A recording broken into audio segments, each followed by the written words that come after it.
Bueno, hoy vamos a situarnos mentalmente en una fecha que para quienes conocen la historia de este país está grabada a fuego. Ujú. ¿El 23 de febrero? Exacto. El 23 de febrero de 1981. Pero, a ver, vamos a alejarnos de la imagen clásica de esa fecha. No vamos a mirar hacia los escaños del Congreso. Ni escuchar esos grandes discursos políticos de siempre. Eso es. En la exploración a fondo de hoy, vamos a descubrir cómo los eventos geopolíticos más masivos, esos que cambian la trayectoria de todo un país, a menudo se tejen en los salones de familias que parecen ordinarias. Aunque en este caso de ordinaria tenía poco, claro. Y el material que tenemos hoy sobre la mesa para hacer esta inversión es fascinante. Se trata de un relato y de varios registros agrupados bajo el título El Milagro y el General. Un título muy cinematográfico. Totalmente. Y es una historia que entrelaza secretos familiares muy profundos, identidades ocultas y, sorprendentemente, una red de espionaje internacional. La misión que tenemos hoy es diseccionar cómo la historia de un joven marginado por su propio entorno terminó cruzándose con las altas esferas de la inteligencia estadounidense. Nada menos. Sí, para dar forma a la propia democracia en España. Aunque, bueno, antes de arrancar de lleno hay que hacer un apunte súper importante sobre la naturaleza de estas fuentes. Porque claro, los textos que vamos a desgranar contienen perspectivas políticas que chocan frontalmente. Son visiones muy extremas. Exacto. Hablamos de relatos que van desde el franquismo más devoto hasta la militancia radical de izquierdas, pasando por tácticas de intervención extranjera directa. Y el objetivo de nuestro programa no es respaldar ninguna de estas posturas. Claro, no estamos aquí para tomar partido, para nada. Queremos relatar e interpretar la información de la forma más objetiva posible, tal y como aparece plasmada en los testimonios originales. Es un enfoque imprescindible, porque solo manteniéndose a la distancia podemos desentrañar la complejidad de la historia sin caer en sesgos. Bueno, pues vamos a meternos de lleno, porque el origen de esta familia parece sacado de una novela de la época. Todo arranca con lo que ellos mismos definen como un nacimiento milagroso. El famoso milagro. Eso es. Nos situamos en el Madrid de la posguerra. Tenemos a Adela Trujillo, una mujer de 41 años, que camina a toda prisa hacia la iglesia de San Antonio. Ella está convencida de que unos mareos que sufre son simplemente la llegada de la menopausia. Pero resulta que está embarazada. Imagínate, tras muchísimas velas a su santo devoto, nace un varón que es nuestro protagonista, Leo Vigildo. ¿Qué nos dice el ambiente de esa celebración sobre la familia en la que acaba de aterrizar este niño? Pues mira, ese nacimiento establece de inmediato el tono de todo lo que está por venir. Nos introduce de lleno en un hogar que se rige por tres pilares que son absolutos: una fe religiosa inquebrantable, un secretismo casi patológico y una disciplina militar extrema. Como un cuartel. Literalmente. Fíjate que el padre, Roberto, celebra la llegada del niño descorchando su mejor vino. Y en medio de esa euforia hace algo muy simbólico. Le ofrece un puro a su hijo mayor, Benito. Que solo tiene 16 años. Exacto. Con ese simple gesto lo asciende a la hombría delante de todos. Es decir, que los ritos de paso en esa casa no se ganan con el tiempo. Se otorgan por decreto paterno. Tal cual. Ni hay un detalle costumbrista en las fuentes que me parece demoledor. Mientras la familia celebraba este milagro bebiendo hasta la madrugada, la sirvienta de la casa no pudo acostarse hasta las 4 de la mañana. Limpiando ceniceros y copas. Sí, aterrorizada por si al día siguiente el trabajo acumulado provocaba la ira del señor de la casa. Esa anécdota refleja perfectamente la rigidez piramidal del hogar. Todo funcionaba con la frialdad de ese cuartel que decíamos. Y para entender esa frialdad hay que fijarse en el gran arquitecto de la familia, el patriarca, Roberto Felino Trujillo. Un personaje de armas tomar. Totalmente. Roberto no era un ideólogo de salón, era un hombre de acción, forjado en la brutalidad de la guerra de África. Durante el desembarco de Alucemas tuvo que asumir el mando de imprevisto, porque su capitán cayó fulminado por unas fiebres. Y lo hizo tan bien que el mismísimo Francisco Franco lo ascendió por méritos de guerra. Eso es, su destreza logística fue impecable. Y esto es clave porque su lealtad al régimen posterior no nace de leer tratados políticos. Sino de una gratitud personal y directa. Cero ideología teórica y 100% lealtad ciega. Durante la Guerra Civil, Roberto se encargó de que al bando nacional nunca le faltara munición o suministros. Era un franquista devoto porque veía a Franco casi como una figura providencial. Alguien que le había dado todo su estatus. Claro. Pero lo que hace a Roberto un personaje tan complejo de analizar es cómo gestionaba el dolor personal. Antes de conocer a Adela, tuvo una primera esposa en Tánger, una joven francesa. Sí, y este es el primer gran secreto de la familia. Se casaron y apenas un año después ella murió de disentería, en 1925.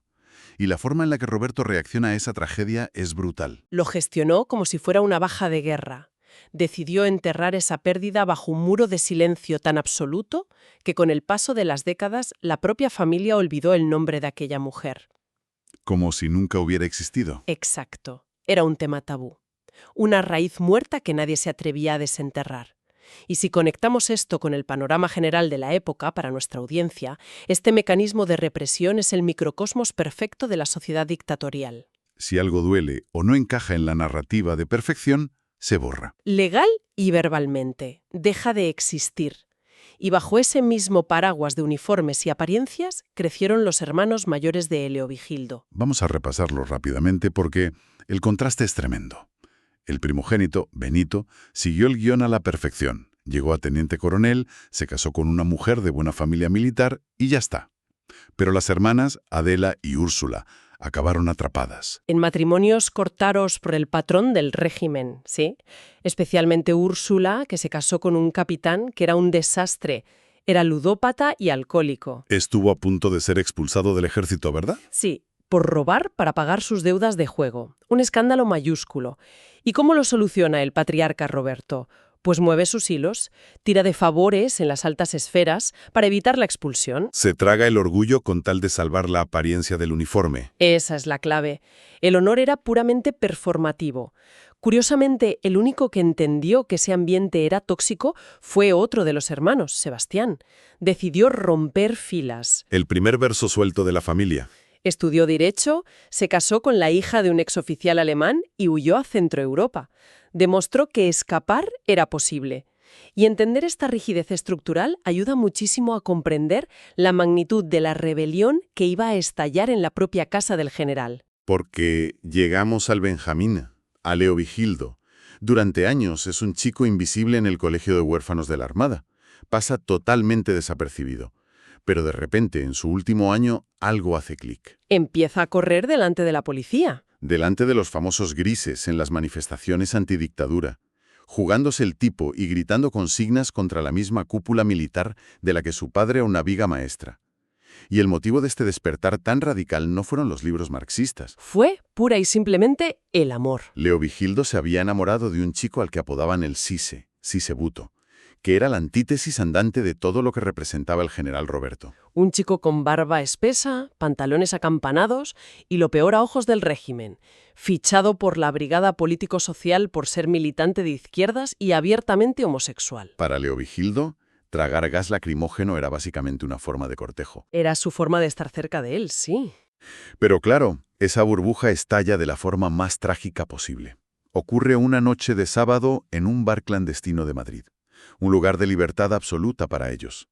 De repente, la puerta revienta. Una redada violenta. Los testimonios describen cómo los agentes entran repartiendo golpes, agarran a El Sise y le revientan la cabeza contra el suelo. Y Leovigildo, acorralado, recurre a su último instinto de supervivencia. Grita a pleno pulmón que es hijo de un general. Un conjuro mágico en ese Madrid. Los golpes cesan de inmediato. El comisario lo encierra en un despacho y llama a Roberto. Y cuando el general llega a la comisaría de madrugada, el silencio es tenso a más no poder. El choque de dos mundos. El comisario intenta venderle una mentira cínica, diciéndole que ha sido un error, una confusión. Pero Roberto entra en la celda y entiende perfectamente lo que pasa. Sin mediar palabra, le propina un puñetazo brutal a su hijo. Lo lanza contra el suelo. Y luego viene la escena que define el poder de la élite de esa época. El comisario saca a los dos por la puerta de atrás y rompe en pedazos los documentos del arresto delante de ellos. Literalmente borrando la realidad que no encaja en su narrativa. A efectos oficiales, Leovigildo nunca estuvo allí. Pero en la casa, el infierno no había hecho más que empezar. El arresto domiciliario es asfixiante. Y la reacción de la madre, de Adela, que tanto rezó a San Antonio, es durísima. Adela empieza a culpar a su propia biología, a su madurez al dar a luz. Las fuentes recogen unas palabras suyas terribles. Prefiere un hijo con una deficiencia mental antes que, y cito, Aquello. Ni siquiera pronunciaba la palabra. Ante este panorama, Roberto, que siempre es pragmático, busca una solución tajante. Contacta con la Embajada de Estados Unidos. Sí, su gran plan es un exilio curativo. Lo envía a la Academia Militar de Anápolis para que le arranquen esa orientación a base de disciplina. Pero Leovilbildo hace algo brillante.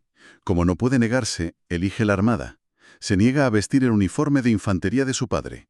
Se pasa un año aprendiendo el idioma y 4 de academia hasta graduarse como alférez de fragata. Y lejos de curarse, descubre la libertad.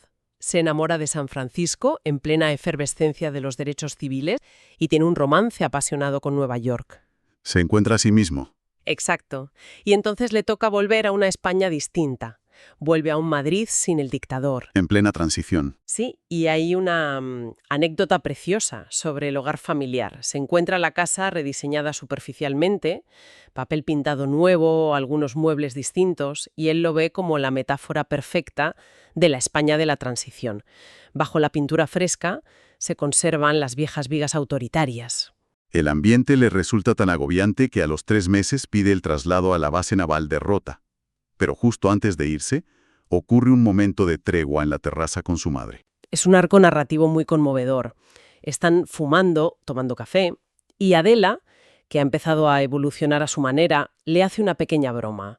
Le dice que hubiera preferido que su santo devoto fuera San Antonio, como el de ella, en vez de ser San Francisco suyo. Usando el lenguaje de los santos para demostrar que, aunque no lo entiende del todo, lo está aceptando. Y aquí es donde entramos en la fase de teatro y espionaje. Llegamos a la primavera de 1980. Leovigildo es asignado como traductor y chofer de un militar estadounidense. El capitán de corbeta Gael García. Eso es. Y su primer encuentro es buenísimo. Para combatir el jet lag de Gael, se van de ruta de paellas y cubatas por Madrid. Una conexión instantánea. Pero ambos están interpretando una doble farsa espectacular, empezando por la de Leovigildo. Él tiene que justificar ante sus soberbios cuñados franquistas qué hace de simple chofer de un americano. Los ojos y oídos de un teniente general, rastreando submarinos soviéticos. Y los cuñados se lo tragan encantados. Porque alimenta su ego. Exacto. Pero la farsa de Gael era mucho más profesional. Gael tenía ascendencia tejano-mexicana y un español perfecto. Sin embargo, decide hacerse pasar por el americano bobalicón frente a los mandos españoles. El típico turista despistado. Pronuncia mal la palabra paella, exagera el acento gringo, y Leovigildo le sigue el juego criticándolo en español delante de los oficiales para que se confíen. Que era precisamente el objetivo. Los oficiales se relajaban y hablaban sin filtros durante las auditorías de las bases. Pero la verdadera auditoría no era sobre los aviones españoles, era sobre el propio Leovigildo. Gael estaba evaluando si este joven, marginado por su propio entorno, era apto para una misión mucho mayor. Lo cual plantea una pregunta clave. ¿Cómo la marginación social puede convertir a alguien en el activo de inteligencia perfecto? Leovigildo venía de la élite, conocía el sistema, pero no le debía ninguna lealtad emocional, porque lo habían aplastado. No tenía nada que perder. Exacto. Y esto nos lleva a la jugada maestra. Junio del 80. Gael le revela el gran plan. Le explica que Estados Unidos tiene una estrategia dividida. Por un lado, una facción de su inteligencia azuza a los militares radicales, a las manzanas podridas. Los animan a dar un golpe. Sí, pero el equipo de Gael debe asegurar precisamente que ese golpe fracase. Quieren provocar lo que llaman un trauma nacional controlado. O sea, dejar que los radicales asomen la cabeza para cortársela, purgar el ejército y empujar a España, asustada, a los brazos de la OTAN y la Comunidad Europea. Una jugada de manual. Y Leovigildo acepta ser parte de esto porque es la única forma de dinamitar el mundo oscuro de su padre. A partir de diciembre empieza a soltar globos sonda. Filtra militares curiosos que Washington nunca apoyaría un alzamiento y que se pondría del lado del rey. Empieza a sembrar la duda desde dentro. Y así llegamos a la famosa Noche de los Transistores, el 23 de febrero. Mientras Tejero asalta el Congreso y el país contiene el aliento, Gael y Leovigildo están monitorizando frecuencias. Y según las fuentes, Estados Unidos entregó 4 mensajes definitivos. El primero fue directo a la corona. La embajada le confirma al rey Juan Carlos I que están con él. Las fuentes lo definen como un contrato de alquiler sobre la estabilidad de la corona. A partir de ahí, la dependencia es absoluta. El segundo mensaje fue para los políticos. A líderes emergentes como Felipe González se les deja muy claro que llegar al poder tiene un precio. Tienen que aceptar la OTAN, el libre mercado y tratar a las corporaciones americanas como socios privilegiados. El tercer mensaje fue el golpe de gracia a los militares. Se les demuestra que en España no se mueve una hoja sin el permiso de Washington, enterrando el régimen del 39 para siempre. Y el cuarto y último, al pueblo. Obtienen la democracia, sí, pero con la letra pequeña de entregar la soberanía estratégica nacional. Entonces, si miramos todo el cuadro, ¿qué significa realmente todo esto? El documento nos deja una imagen final de Leovigildo viendo el amanecer del día 24, dándose cuenta de que ha traicionado el mundo de su padre para poder salvar el suyo propio. Se convierte en el arquitecto en la sombra de una nueva España. Y si recapitulamos los hallazgos de hoy, vemos cómo la rigidez extrema de un hogar franquista terminó empujando a un hijo directo a las manos de la inteligencia extranjera. Es fascinante. Nos demuestra que los grandes giros de la geopolítica se basan muy a menudo en vulnerabilidades emocionales y secretos de familia. Totalmente. Para quienes nos escuchan, comprender estas dinámicas ocultas cambia por completo la forma en que leemos las noticias históricas. Detrás de los tratados de la OTAN o los datos macroeconómicos, hay historias de dolor, de adaptación y de supervivencia pura y dura. Historias humanas al fin y al cabo. Así es. Y para despedir este análisis profundo queríamos dejar una semilla para la reflexión, algo que nace del mismo núcleo de estas fuentes. Si las democracias modernas y sus transiciones hacia la libertad son, a veces, eventos meticulosamente coreografiados desde embajadas extranjeras mediante el control del miedo, Una pregunta incómoda. sí. ¿Hasta qué punto somos verdaderamente soberanos de nuestro propio progreso cívico o simplemente estamos habitando una obra de teatro escrita por potencias lejanas para su propia seguridad estratégica? Ahí lo dejamos.